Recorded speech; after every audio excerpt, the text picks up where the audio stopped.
the Middle Ages progressed, fear was no longer a private matter whispered around hearths. It became institutionalized, codified, and weaponized, and few forces were more effective at channeling fear than the Church. The Church saw itself not just as a spiritual guide, but as a protector of souls, a guardian against heresy, magic, and all things demonic. And in its growing battle to control the unseen world, cats and mirrors became collateral damage. Let's start with cats. Black cats, especially female ones, became symbols of witchcraft, a belief that crystallized in church documents and inquisitorial manuals. Why? Because they were associated with independence, mystery, and most dangerously, femininity that didn't conform. In an age where female spiritual power outside of convent walls was considered suspicious, cats, seen as familiars or magical companions, were demonized by association. Pope Gregory IX himself issued a papal bull in 1233, titled Vox in Rama, which directly linked black cats to satanic rituals. This wasn't some fringe superstition, it was church policy. The result? Thousands of cats were killed across Europe in organized purges. Ironically, these mass killings helped fuel future pandemics as rat populations exploded unchecked, a dark twist of fate during the Black Death. But mirrors. Their fate was subtler yet just as eerie. While the Church never banned mirrors outright, it viewed them with suspicion. Early Christian thought emphasized turning away from the material world and resisting vanity. And what better symbol of vanity than the mirror, that cold, silent object that draws your gaze back to yourself? In monasteries, mirrors were rarely used. When they appeared in art, they often served as moral symbols, showing the danger of pride or the illusion of earthly beauty.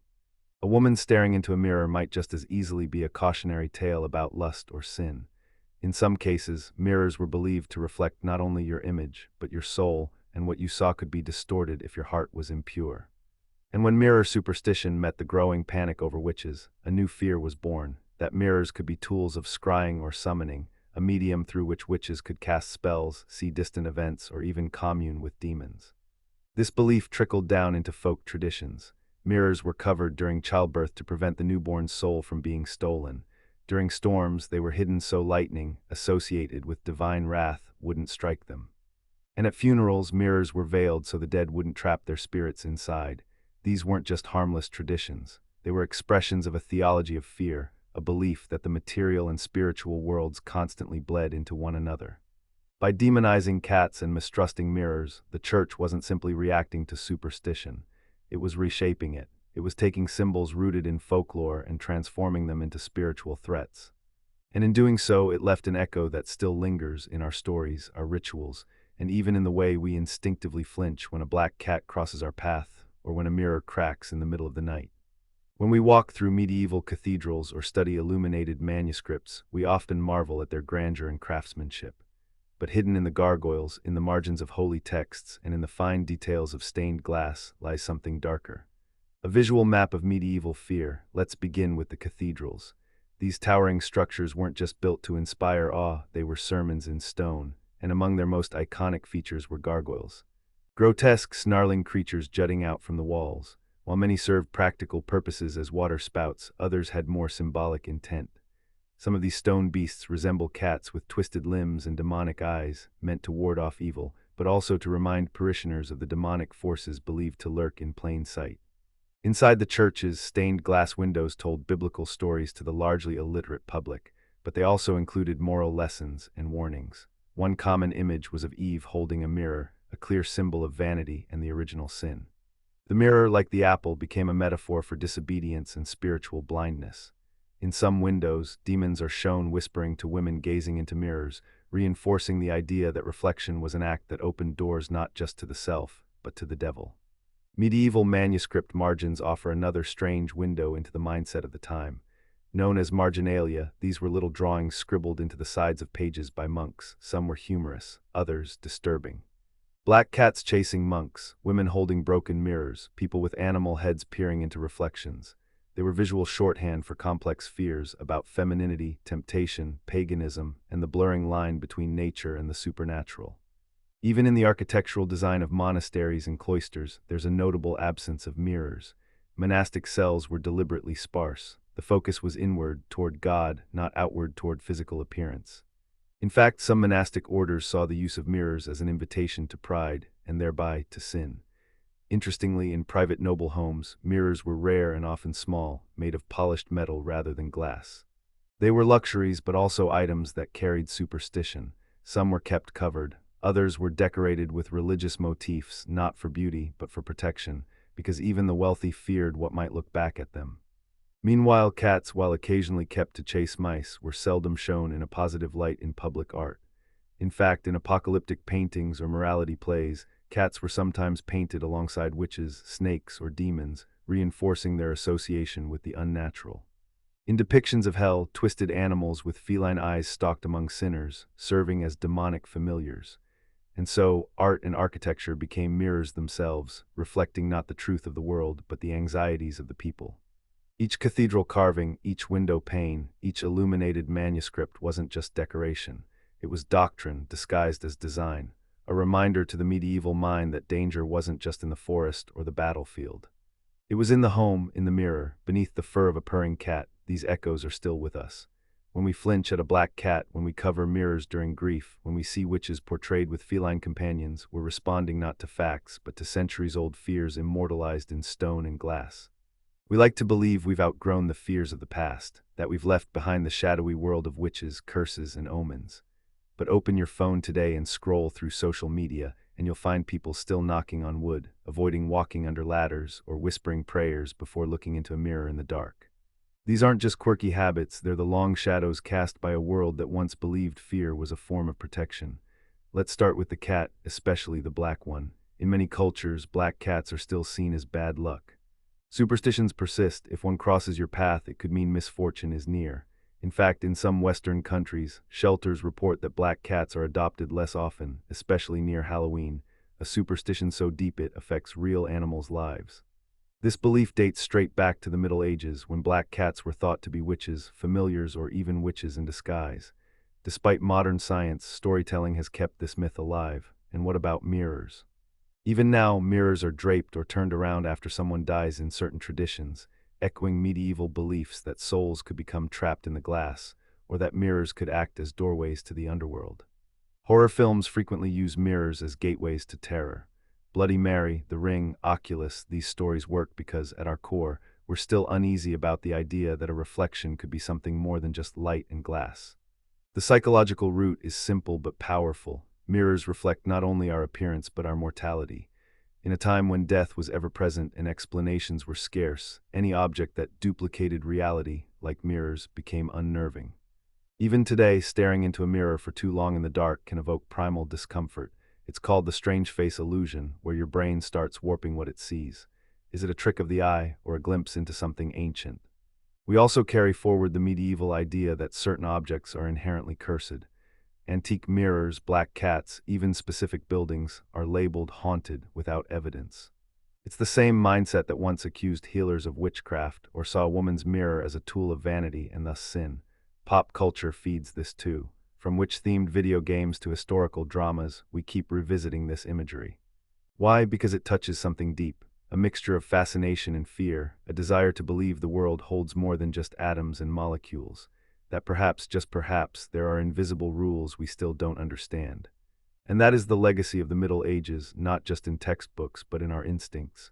When we jump at the sound of a cat's cry in the night, when we feel uneasy staring at ourselves too long.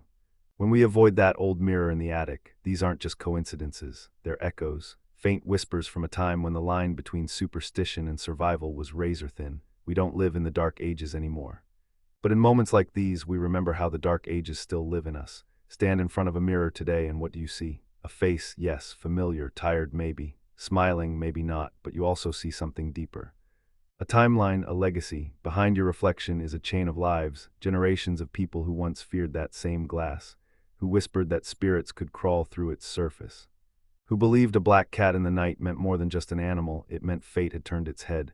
We think of the Dark Ages as, well, dark, backward, superstitious, but the truth is they were human, deeply, chaotically human.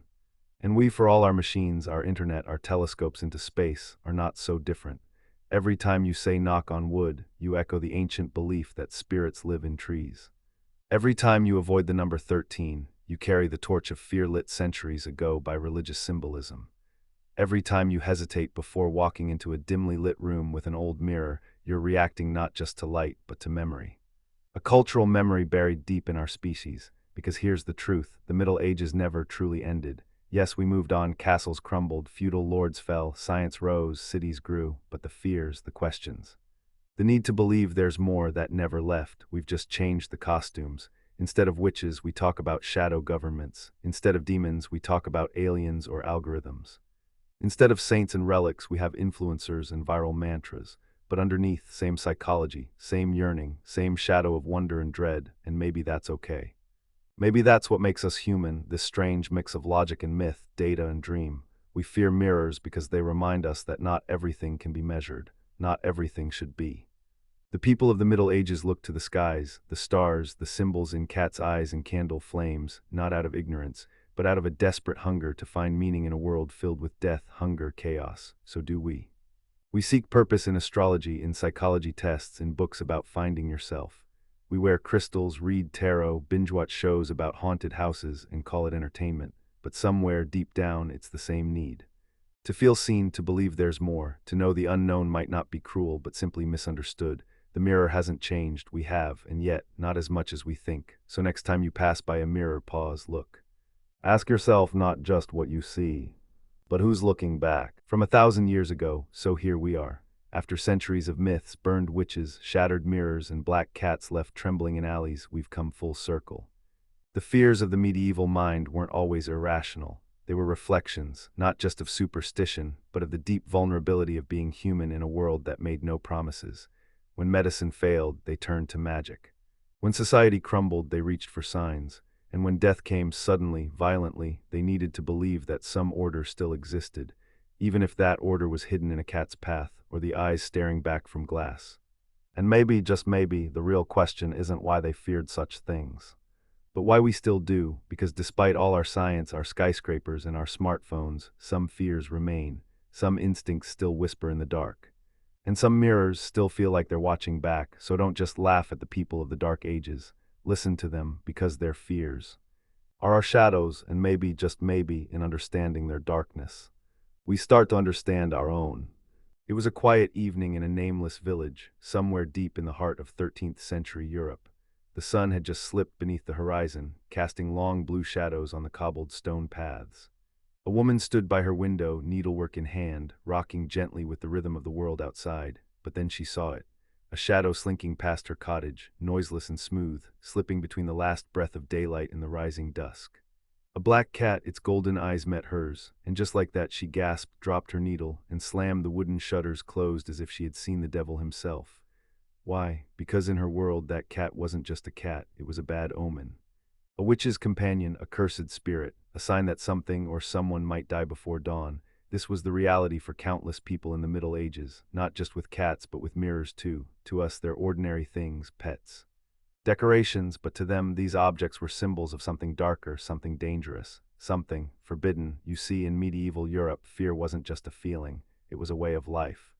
Every thunderstorm, every crop failure, every strange illness or twist of fate had to mean something. In a world where science hadn't yet offered explanations, people turned to faith. And where faith couldn't bring peace, they reached for superstition. So what do you do when you're surrounded by death, disease, and divine punishment, but you don't know where it comes from? You create your monsters, and sometimes they have fur. Or reflections. This video is not just about cats or mirrors. It's about something far more fascinating, how everyday objects became targets of fear, symbols of evil, and victims of ignorance. We'll uncover why medieval people truly feared them, not just what they did, but what those fears say about humanity itself. Are you ready to look into the mirror of the past? Careful, you might not like what looks back. To truly understand the fear medieval people had toward cats, we need to travel back to a world where religion wasn't just a personal belief. It was law, culture, science, and survival rolled into one. The medieval mind viewed life through the lens of divine order. Everything had a purpose set by God, and anything that didn't fit neatly into that divine hierarchy was suspicious. Cats, especially black cats, didn't fit. They were too silent, too graceful, too independent. While dogs were loyal and obedient, qualities admired by Christian society, cats were seen as aloof, unpredictable, and untrainable. They slinked through alleyways, hunted in the dark, and seemed to come and go as they pleased. In a world built on control and hierarchy, that independence was deeply unsettling. But it wasn't just about behavior. it was about association. By the 12th and 13th centuries, Europe was entering what scholars call the witchcraft panic. Anything associated with pagan practices or female independence was quickly deemed heretical, and cats, often found near women, herbalists, or midwives, were marked as companions of the devil. Pope Gregory IX in 1233 issued a papal bull called Vox in Rama, a document that explicitly linked cats, especially black ones, to satanic rituals. According to this decree, heretics were said to kiss the rear of a black cat during unholy ceremonies. This grotesque imagery wasn't just absurd, it was political. It fueled mass fear, justified inquisitions, and gave authority figures a scapegoat. And so began centuries of cat killings. Entire towns would round up felines and burn them en masse during religious festivals. Cats became symbols of evil, disease, and death. Ironically, this slaughter of cats may have worsened the bubonic plague by reducing the population of natural rat predators. But here's the deeper truth. The hatred of cats wasn't really about the animals, it was about control. Cats were feared because they embodied the things people couldn't explain or command. They reminded people that not everything in this world bends to the rules, and in a time of chaos and suffering, that was a terrifying thought. In the modern world, mirrors are mundane, a tool for checking your appearance, applying makeup, or snapping the occasional selfie. But in the medieval imagination, a mirror was never just glass and silver. It was a dangerous threshold, a boundary between the material and the spiritual, and crossing that threshold could have deadly consequences. To the medieval mind, a mirror reflected more than just your face, it reflected your soul. This belief stemmed from ancient traditions that were absorbed and twisted by medieval Christianity. Early Greek and Roman thinkers already considered mirrors to be mystical. Plato wrote of the soul being trapped in the world of appearances, while the Romans buried mirrors with the dead so the soul could still see. But in the hands of the medieval church, the mirror became a metaphor not just for vanity, but for spiritual vulnerability. In a time when people believed demons could possess you through your breath, it wasn't much of a leap to think they could enter through your reflection. That's why mirrors were often covered when someone died. It wasn't just symbolic mourning. People genuinely feared that if the soul of the deceased saw itself in the mirror, it might become trapped inside, unable to ascend to heaven, forever wandering in limbo. In other superstitions, a broken mirror didn't just mean bad luck, it meant a fractured soul. 7 years of misfortune, they said. Why 7? Because it was believed that the human soul renewed itself every 7 years, and damaging a mirror would disrupt that cycle. Mirrors were also feared by the church because of their connection to divination and forbidden knowledge. Cataptromancy was the act of using mirrors to glimpse the future. Young women, for instance, were rumored to stare into candlelit mirrors hoping to catch a vision of their future husband, or in more ominous accounts, they might see a skull, signaling their death. These practices were condemned as occultism, and practitioners could be tried for witchcraft. And then there was the fear of the inverted self. In a time when identity was deeply tied to spiritual order, seeing a reversed version of yourself was unsettling, an unnatural doubling. What if the person in the mirror wasn't really you? What if it was a demon mimicking your form, a spectral twin? This fear became so entrenched that in some folktales, vampires and witches had no reflection, precisely because they had no soul to reflect. So when a medieval person stood before a mirror, they didn't just see their features. They saw a portal, a trap, a question they didn't dare answer. In an age where life and death were separated by a whisper, mirrors were more than glass, they were a risk. One wrong glance, one curious gaze too long, and the reflection might just look back differently. To fully understand why medieval people feared both cats and mirrors, you have to step into their world, a world not governed by science or logic, but by symbols, omens, and invisible forces that constantly moved through daily life. In that world, cats represented the hidden creatures that moved silently, observed from the shadows, and seemed to understand things beyond human comprehension.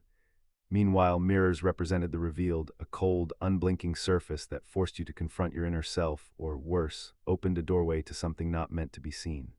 So when these two symbols met in myth, in belief, or even in the corner of someone's home, it was like two ancient fears colliding.